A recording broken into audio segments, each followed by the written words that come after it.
So, Dean, before we delve into the budget, why don't you tell the viewers a little bit about yourself for those who don't know you? Sure. So I was a small businessman for a number of years. I grew my business very fast and actually reached the Profit 100 fastest growing companies at one point in time.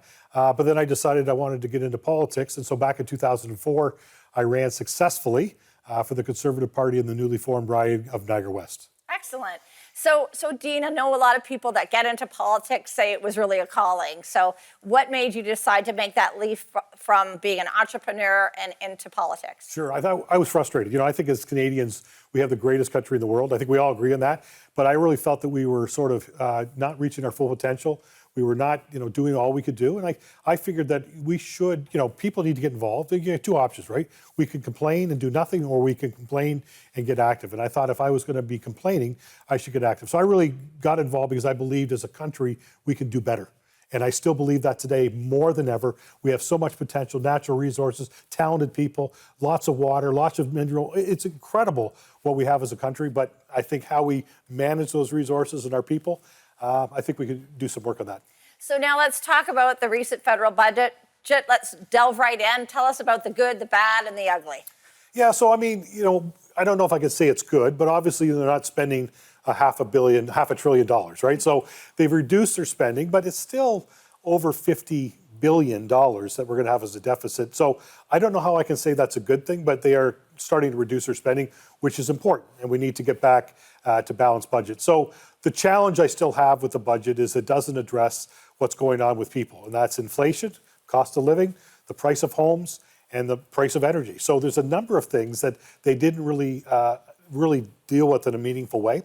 And so remember, those are on fixed incomes, our seniors, those that are vulnerable on the other end of the spectrum, they're still working class, are struggling with the cost of living right now. And I didn't see anything in that budget that's going to do anything for them to be and have more affordable living, number one. And number two, do anything in terms of affordable housing. Okay, so what do you think is the worst part of the budget? Where did they really fall down? Well, I think that, one of the opportunities they could have had is the whole issue of the cost of fuel, right? We got a carbon tax that's come in, and they are still raising taxes. And the reality is when you spend more money than you have two options. You could either reduce your spending or you need to raise taxes. And so they are raising taxes, and that is a challenge. They continue. The carbon tax went up on April the 1st, and we're now $50 a ton, going to continue to rise. And that is a big challenge because as Canadians, we live in this great geographically huge country where we need to drive our vehicles. We're in a northern country. We need to heat our homes.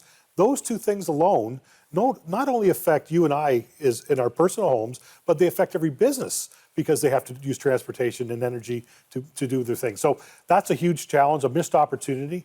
And I think one that as we see the food chain and food supply coming under a lot of pressure, this is a missed opportunity for sure.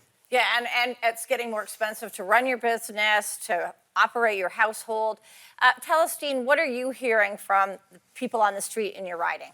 So a couple things. We're close to the border, and so there's certainly a number of people that still don't have access to go back and forth across the border. That's certainly that's one of the issues.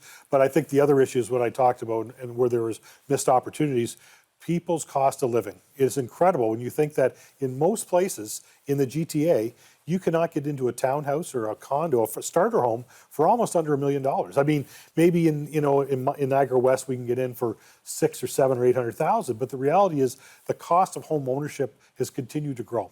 And so I still see those three things: is the affordability of homes, I see the cost of living and what it does, and I see also the cost to get around. Remember, as I said, I'm from a rural riding.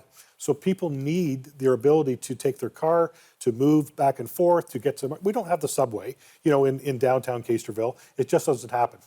Yeah, absolutely. Expenses are rising everywhere and people are under pressure. We're going to go to commercial, and when we get back, we're going to talk to Dean a little bit more about some of the policies in the budget.